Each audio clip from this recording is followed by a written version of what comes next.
fanazo vaovao mampalahelo izay eto amin'ny télévisionna malagasy nodimandry tany France ny mpanao gazety au midi Madagascar Jocelyne Randrianary ary fatana moa fa andeha niala nenina tany ivelany izy nitsabo tena satria tezay ny aretina omamiadana mbola tsy fantatra kosa moa hoe rovinina no tonga eto Madagascar ny razana izay eto amin'ny télévisionna malagasy dia efa avy hatrany dia tsapa alahelo ny fianakaviana ny Jocelyne Randrianary.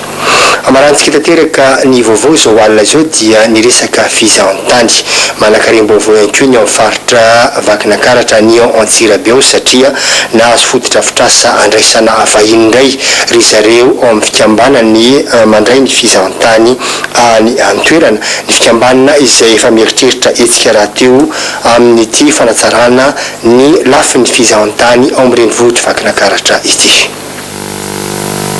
Fanampy apetrako ireo fikambanana mpanao hôtely sy ireo restaurateur eto amin'ny faritra Vakinankaratra ny fampiroboroboana fizahan-tany ao aminy.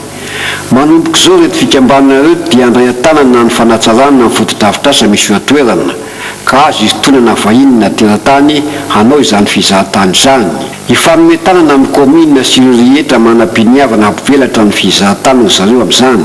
Fametrahana plaque eto tanàna Antsirabe manondro ny mahavily tao Antsirabe no nanomboan'ny fikambanana ny fiaraha-miasa vaovao misy eo amin'ny Samizy.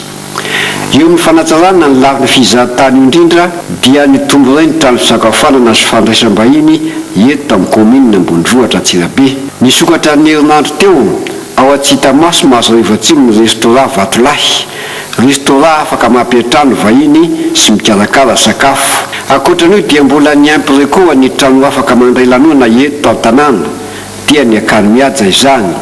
Eo akaiky ny rano visy apatana ny misy azy.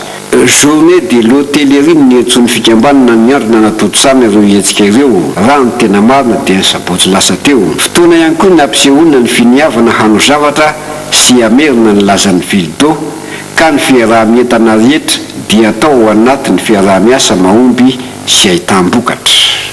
Isan'ny anamarika ny Vanandro Rapitso dia ny fiadina ny tompon-daka ny Madagasikara ny Super Coupe de Madagascar ny marimarina kokoa eo amin'ny baolina kitra izay karakarainy ny telimasin'ny fédération na malagasiny izany. Ny ASADMA sy ny Adjesaya no eo na amin'izany fiadina ny tompon-daka eo amin'ny Super Coupe izany etsy amin'ny Kianjave ny Mahamasina. Tapitra tanteraka ny vaovaontsika amin'ity ariva ity aingisolofinaina no anolotra ny vaovao amin'ny fiteny frantsay rehefa avy eo. Mandra-piona tompoko.